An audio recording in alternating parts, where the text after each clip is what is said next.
Hello बच्चों, आज हम आपके सामने डिस्कस करने वाले हैं नया टॉपिक। बेटा इस टॉपिक का नाम है डिस्टेंस एंड डिस्प्लेसमेंट। तो बेटा इस टॉपिक को जानने से पहले आपको ये काम करना पड़ेगा कि आप जाइए डिस्क्रिप्शन बॉक्स में, वहाँ मैंने आपके लिए कुछ लिख के रखा है, वहाँ आप देखिए। और दूसरी बात बेटा कि मैं जब यहाँ पढ़ाऊँगा तो आपको लग सकता है कि मैं स्लो पढ़ा रहा हूँ, तो जिन बच्चों को लगता है स्लो पढ़ा रहा हूँ तो आप एक काम करिएगा, वहाँ स्पीड बढ़ा लीजिए। प्लेबैक स्पीड होती है उसे बढ़ा लीजिए, स्पीड वहाँ तेज़ हो जाएगी, ठीक है। और जिन्हें लगता है मैं और धीमे बोल रहा हूँ तो और भी वहाँ पे धीमे कर सकते हैं, ठीक है। आइए शुरुआत करते हैं बच्चों यहाँ टॉपिक को। देखो बेटा टॉपिक का नाम है डिस्टेंस एंड डिस्प्लेसमेंट। देखो इसके लिए हम एक काम करते हैं, एग्जाम्पल समझते हैं। बेटा सपोज़ यहाँ एक ये पॉइंट है और यहाँ पर मान लो मैं खड़ा हूँ, ठीक है, और एक यहाँ पे ये पॉइंट है बच्चों, यहाँ मुझे पहुँचना है। तो मैं क्या करता हूँ बच्चों, मैंने कुछ पाथ फॉलो किए। मैं सबसे पहले इधर गया 2 किलोमीटर, फिर मैं नीचे की तरफ गया 3 किलोमीटर। एक ये रास्ता मैंने अपनाया, मैं मान के चला कि ये रास्ता पहला है। दूसरी बात बेटा, एक हमने रास्ता ये अपनाया कि मैं ऐसे भी चल सकता हूँ, मतलब एक रास्ता ये भी है मेरे पास और एक रास्ता ये है जिसकी दूरी अगर देखा जाए तो वो 4 किलोमीटर है। और एक बच्चों रास्ता मेरे पास ये है जिसके माध्यम से मैं यहाँ पहुँच सकता हूँ, वह रास्ता बच्चों 8 किलोमीटर का है। तो ये दूसरा रास्ता, यह है तीसरा रास्ता।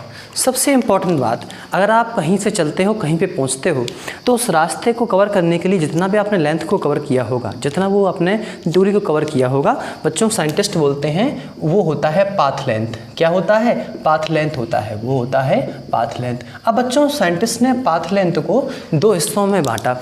अब उन्होंने कैसे बांटा आप इसको थोड़ा सा यहाँ देखो कैसे उन्होंने बांटा। आप बच्चों गौर करना यहाँ पे कि अगर मैं यहाँ पे इस दिशा को ईस्ट मानता हूँ, इस दिशा को वेस्ट मानता हूँ, इस दिशा को नॉर्थ मानता हूँ और इस दिशा को साउथ मानता हूँ, तो गौर करिएगा कि अगर मैं रास्ता नंबर पहले को फॉलो करूँगा तो सबसे पहले मैं ईस्ट में जा रहा हूँ, फिर मैं साउथ में चला गया। मीन्स यहाँ से लेके यहाँ तक पहुँचने में मेरी कोई दिशा निर्धारित नहीं है, कोई परफेक्ट डायरेक्शन नहीं है। दूसरी चीज़, अगर मैं इस रास्ते को फॉलो करता हुआ जाता हूँ तो यहाँ पर भी नहीं है। पहले तो मैं यहाँ जा रहा था फिर घूम गया, मीन्स कोई डायरेक्शन परफेक्ट नहीं है। तीसरी बात, अगर मैं इसको फॉलो करता हूँ दूसरे वाले पाथ को, तो बच्चों यहाँ पे मेरी फिक्स डायरेक्शन है, मैं कहीं मुड़ा ही नहीं हूँ, मैं सीधा जा रहा हूँ, इस दिशा में जा रहा हूँ। मतलब यहाँ मेरी जो डायरेक्शन है वो ईस्ट साउथ है। कैसी है? East south. तो यहाँ पे साइंटिस्टों ने गौर किया कि कुछ रास्ते ऐसे हैं यहाँ प्रेजेंट हैं, उनके पास वैल्यू तो है, आप देख सकते हो इस रास्ते का पूरा वैल्यू कितना है? 5 किलोमीटर है। इस रास्ते कितना वैल्यू है? 8 किलोमीटर। इसका कितना है? 4 किलोमीटर है। लेकिन यहाँ पे कुछ रास्ते ऐसे हैं, यदि आप उन पे चलोगे तो आपकी डायरेक्शन कांस्टेंट नहीं रहेगी, लेकिन उनके पास वैल्यू है। लेकिन कुछ ऐसे हैं जिनके पास वैल्यू है और डायरेक्शन भी कांस्टेंट वहाँ रहेगी आपकी। तो बच्चों रास्ता नंबर जो दूसरा है, रास्ते नंबर दूसरे पे ध्यान देंगे तो वहाँ पर वैल्यू भी है रास्ते की, मीन्स वहाँ पाथ लेंथ भी है, और वहाँ पे आपकी जो डायरेक्शन बच्चों होगी वह डायरेक्शन बच्चों कैसी रहेगी? फिक्स। कैसी रहेगी? फिक्स, कांस्टेंट डायरेक्शन होगी। लेकिन अगर बच्चों आप पहला रास्ता और तीसरा रास्ता अपनाते हैं तो उस रास्तों में आप देखना बच्चों, वहाँ आपके सामने वैल्यू भी होगी और डायरेक्शन जो होगी वो डायरेक्शन फिक्स नहीं हो सकती, फिक्स नहीं है। आप कभी ईस्ट, कहीं वेस्ट, कभी नॉर्थ, इस प्रकार से आपके सामने हो रहा है। तो साइंटिस्टों ने ये बोला कि जो पाथ लेंथ जिसके पास वैल्यू और डायरेक्शन फिक्स रहती है बच्चों, उन्होंने बोला ऐसा पाथ लेंथ जो होता है वो डिस्प्लेसमेंट होता है। मैं फिर से बोल रहा हूँ, पाथ लेंथ का मीनिंग होता है कि आप कोई भी जर्नी कवर करते हो, जैसे मान लो आप यहाँ से आगरा जाओ, ठीक है, तो आगरा तक पहुंचने के लिए जो भी आप रास्ता तय करते हो तो उस रास्ते की जो दूरी होती है उसको पाथ लेंथ बोलते हैं। पाथ लेंथ 2 हिस्सों में बांट दिया। खैर अब यहाँ आइए बच्चों, यहाँ पे आपके सामने क्या है बच्चों, यहाँ पे ये 1 और 3 ऐसे पाथ लेंथ हैं ऐसे पाथ हैं जिनके पास वैल्यू भी है।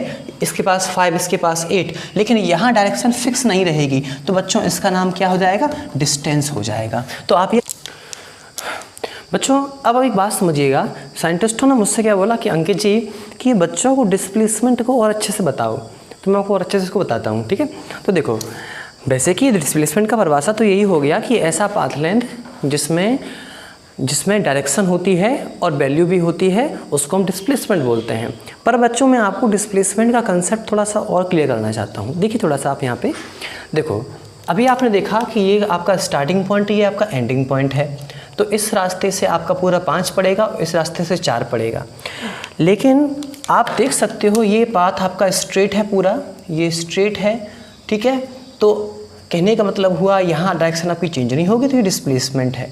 तो डिस्प्लेसमेंट का मैं आपको एक और डेफिनेशन मैं आपको बताता हूँ। देखिए आप ध्यान से थोड़ा सा देखो, मैं आपसे एक बात पूछना चाहता हूँ कि यहाँ पे ये 2 पॉइंट है बच्चों आपके सामने, ठीक है, ये 2 पॉइंट है आपके सामने। तो इन दोनों पॉइंटों के बीच में सबसे शॉर्टेस्ट डिस्टेंस कौन सी, जो सबसे कम हो? जैसे कि आपके सामने बहुत सारी बनाई हुई है मैंने आपके सामने बच्चों, एक ये है, एक ये है, और एक ये स्ट्रेट है, ये थोड़ी कर्व है, ये थोड़ी और ज़्यादा कर्व है।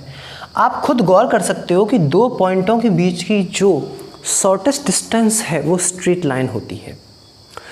तो कहने का मतलब ये हुआ, अभी आपने देखा कि अगर आप इस पे चलेंगे तो डायरेक्शन कांस्टेंट रहेगी, डायरेक्शन फिक्स रहेगी, वैल्यू भी है, तो मैंने इसका नाम क्या रखा, डिस्प्लेसमेंट, ठीक है। लेकिन बच्चों आप खुद देखना कि 2 पॉइंटों के बीच की दूरी यहाँ जो प्रेजेंट स्ट्रेट है, तो ये शॉर्टेस्ट डिस्टेंस है कि नहीं है? हम जानते हैं स्ट्रेट लाइन जो होती है 2 पॉइंटों के बीच में जो सबसे शॉर्टेस्ट डिस्टेंस होती है। ऐसे यहाँ दोनों पॉइंटों के बीच में जो शॉर्टेस्ट डिस्टेंस है वो एक स्ट्रेट लाइन तो होगी यहाँ पे। कहने का मतलब है यहाँ ये स्ट्रेट लाइन है तो ये शॉर्टेस्ट डिस्टेंस होगी 2 पॉइंटों के बीच में। तो ये लाइन डिस्प्लेसमेंट के बारे में बता रही है, तो ये शॉर्टेस्ट डिस्टेंस भी है। तो साइंटिस्टों ने क्या किया बच्चों, डिस्प्लेसमेंट की एक और परिभाषा बना दी। उन्होंने ये बोला कि 2 पॉइंटों के बीच की जो शॉर्टेस्ट डिस्टेंस होती है, मतलब जो स्ट्रेट लाइन होती है बच्चों, वो क्या होती है, डिस्प्लेसमेंट होती है। बहुत ही सिंपल है, आप इस कंसेप्ट समझिएगा। 2 पॉइंटों के बीच की जो स्ट्रेट लाइन होती है वो शॉर्टेस्ट डिस्टेंस होती है, वही डिस्प्लेसमेंट होती है। क्योंकि अगर आप स्ट्रेट लाइन में बच्चों चलेंगे तो आपकी दिशा चेंज नहीं होगी। जैसे ये एक स्ट्रेट लाइन है, मैं एग्जाम्पल तो बताता हूँ आपको भी। जैसे सपोज ये मार्कर, ये पेन ले लेता हूँ मैं, ठीक, ये ऐसे, ये स्ट्रेट है। अगर बच्चों मैं इसको ऐसे कर देता हूँ आपके सामने, ठीक है, तो आप ऊपर की ओर चलो, तो क्या आपकी दिशा चेंज हो रही है? नहीं हो रही भी, आप ऊपर की ओर जा रहे हो, डायरेक्शन आपकी चेंज नहीं हो रही है। तो कहने का मतलब है स्ट्रेट लाइन जो होती है 2 पॉइंटों के बीच में वो डिस्प्लेसमेंट होता है। अब बच्चों अब हम डिस्कस करते हैं प्रॉपर्टीज़ को। बेटा प्रॉपर्टीज़ इस तरफ लिखी है डिस्टेंस की और इधर लिखी है डिस्प्लेसमेंट की। हम एक एक प्रॉपर्टी पढ़ेंगे और उनका एक्सप्लेनेशन इस साइड आपको हम देंगे। पहली बच्चों प्रॉपर्टी है कि डिस्टेंस एक्चुअल पाथ होता है इनिशियल पॉइंट और फाइनल पॉइंट के बीच में, और जो डिस्प्लेसमेंट होता है वो शॉर्टेस्ट पाथ होता है इनिशियल और फाइनल पॉइंट के बीच में। इस पे गौर करिएगा। जैसे बेटा आपके सामने यहाँ पहला एग्जाम्पल है, मैं सपोज करता हूँ आपको यहाँ से शुरुआत करनी है, यहाँ पे ख़त्म करना है, और बच्चों आपने ये वाला पाथ फॉलो किया है। पहले आप यहाँ गए फिर यहाँ गए, तो बच्चों आप कितना चले होगे? तो आप कहेंगे सर मैं चला हूँ 5 किलोमीटर। लेकिन बच्चों अगर आपसे कोई पूछता है कि आपका मतलब जहाँ से आप चले और जहाँ आपने ख़त्म किया है उनके बीच में शॉर्टेस्ट डिस्टेंस कितनी है, आप तो बोलोगे कि मैं चल के तो 5 किलोमीटर आया हूँ, पर जो शॉर्टेस्ट डिस्टेंस है वो कितनी है, 4 किलोमीटर है। दैट मीन्स जो डिस्प्लेसमेंट है वो तो 4 किलोमीटर है, पर मैं चल के 5 किलोमीटर आया हूँ। तो डिस्टेंस बच्चों जो होता है वो एक्चुअल पाथ बताता है कि आप कितना चले हो। आप यहाँ एक्चुअल चले तो 5 हो, पर जो डिस्प्लेसमेंट यहाँ पर है वो कितना है, 4 है। दूसरा बच्चों एग्जाम्पल देखना, सपोज आप यहाँ से यहाँ पर आए हो 4 किलोमीटर चल के, तो आपने पाथ ये वाला फॉलो किया ही हुआ है, ठीक है, ये वाला। तो अब आपसे पूछते हैं कि अब आपसे कोई यहाँ पूछता है कि आप कितना चल के आए हो, तो आप बोलेंगे कि सर मैं तो 4 किलोमीटर चल के आया हूँ। फिर आपसे कोई पूछ देता है कि यहाँ से लेकर यहाँ तक का कितना शॉर्टेस्ट डिस्टेंस है, आप बोलेंगे 4 किलोमीटर है। तो आपने थोड़ा सा गौर किया कि डिस्टेंस एक्चुअल पाथ बताता है कि आप कितना चले हो, लेकिन जो डिस्प्लेसमेंट होता है, डिस्प्लेसमेंट में हमें सिर्फ इतना बताना होता है कि जहाँ से आप चले हो और जहाँ आपने ख़त्म किया है उनके बीच में शॉर्टेस्ट डिस्टेंस कितना है, भले ही आप उस पर चले हो या ना चले हो। आपने इस वाले एग्जाम्पल में आप यहाँ तो चले थे क्या, पहले नहीं चले थे, पर डिस्प्लेसमेंट आपने इसी को बताया था क्योंकि ये शॉर्टेस्ट डिस्टेंस है। तो डिस्प्लेसमेंट क्या होता है, डिस्प्लेसमेंट जो होता है पाथ लेंथ, उस पर आप चले हो या ना चले हो कोई मतलब नहीं, पर आपको शॉर्टेस्ट डिस्टेंस ही बताना पड़ता है। पर डिस्टेंस में आपको वो बताना पड़ता है जिस पे आप चले हो।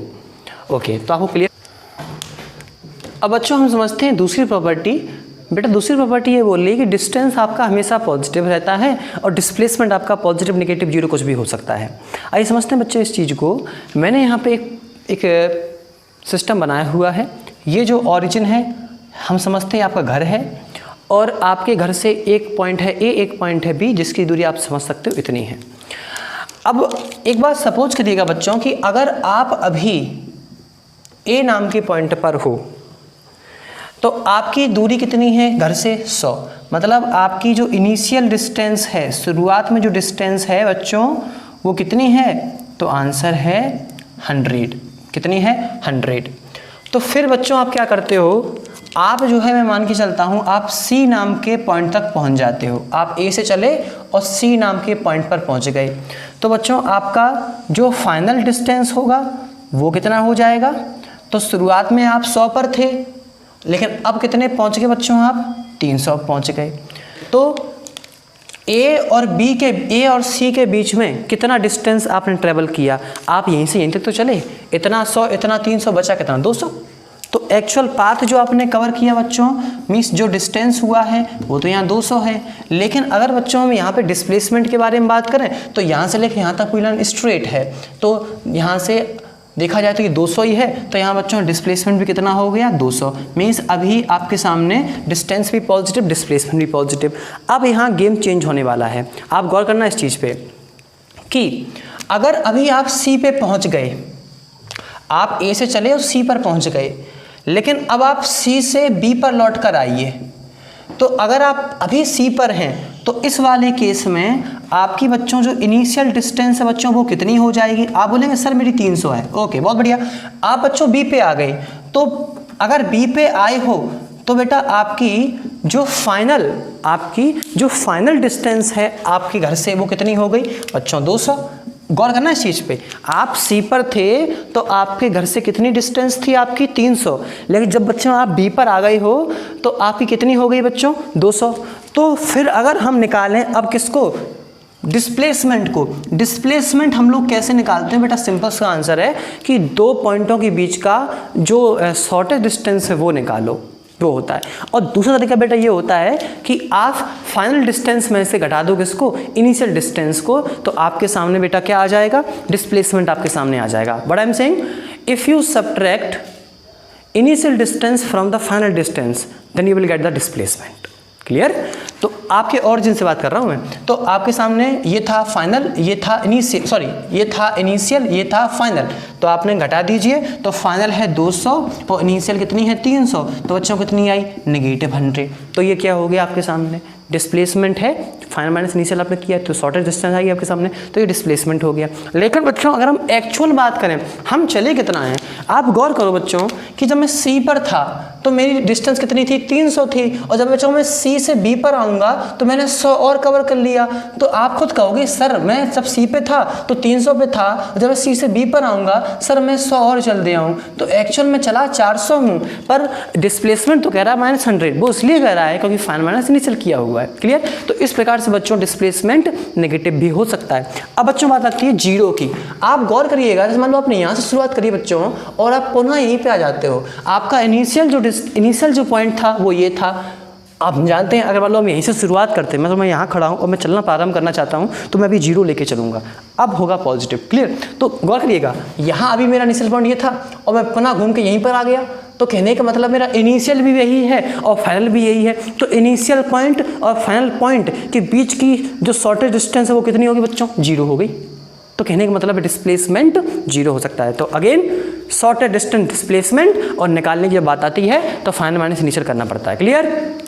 ओके, तो ये प्रॉपर्टी दूसरी होगी।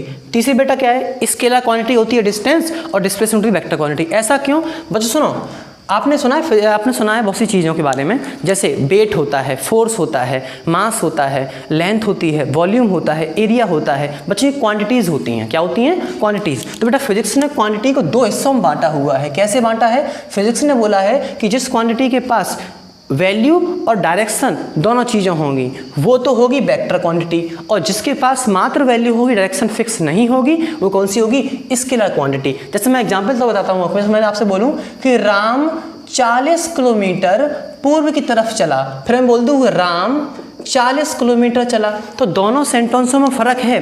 पहले सेंटेंस में 40 किलोमीटर पूर्व की तरफ, तो 40 वैल्यू पूर्व डायरेक्शन। दूसरे सेंटेंस में 40 किलोमीटर चला, पर कहाँ चला ये नहीं पता, डायरेक्शन फिक्स ही नहीं है। तो दूसरे वाले सेंटेंस में मात्र वैल्यू है, डायरेक्शन नहीं है, तो ये हो जाएगा स्केलर, ऊपर वाला वेक्टर। तो बेटा उसी प्रकार से हमने देखा था डिस्प्लेसमेंट में क्या था कि डायरेक्शन और वैल्यू दोनों थी, इसलिए वेक्टर है, और ये वाला स्केलर है। बच्चों जो चौथा प्रॉपर्टी आपके सामने प्रेजेंट है वह आपके सामने है कि डिस्टेंस बराबर हो सकता है और या ज़्यादा हो सकता है डिस्प्लेसमेंट से। आप गौर करना बच्चों, मैं लेके चलता हूँ पहले वाले एग्जाम्पल पे। यहाँ से आप यहाँ तक आए, कितना आप चले 5 किलोमीटर, तो यहाँ पे आपका एक्चुअल है पाथ 5 किलोमीटर, पर इनके बीच में शॉर्ट डिस्टेंस है 4 किलोमीटर। तो ये रहा डिस्प्लेसमेंट, ये रहा डिस्टेंस। तो डिस्टेंस आपका डिस्प्लेसमेंट से ज़्यादा हो सकता है। लेकिन अगर आपने ये रास्ता ना तय किया होता, ये वाला आपने रास्ता ना तय किया होता, आप यहाँ से यहाँ आते, तो आपने कवरेज भी यही किया है, तो ये डिस्टेंस 4 किलोमीटर और शॉर्टेस्ट डिस्टेंस भी 4 किलोमीटर। तो इस केस में आपका डिस्टेंस भी 4 और डिस्प्लेसमेंट भी 4, तो ये बराबर हो गए। तो ये बराबर हो भी सकता है और ज़्यादा भी हो सकता है, सॉरी डिस्टेंस ज़्यादा भी हो सकता है और कम भी हो सकता है। तो इसका अपोजिट ये लिखा हुआ है, आप समझ सकते हो। ठीक है बच्चा, तो बेटा ये हो गया। तो आपसे रिक्वेस्ट है कि आप जाइए डिस्क्रिप्शन बॉक्स में, कुछ लिख रखा है आपके लिए, वो देखना, बहुत इंटरेस्टिंग है। और वो जो चीज़ चालू होगी ना, वो लगभग मुझे लग जाएगा हम लोग 4 से 5 महीने लग जाएंगे। ठीक है, फिर वहाँ इंटरेस्टिंग चालू होगा, अगर बहुत मज़ा आ जाएगा आपको वीडियो में। ठीक है, थैंक यू, जय हिंद।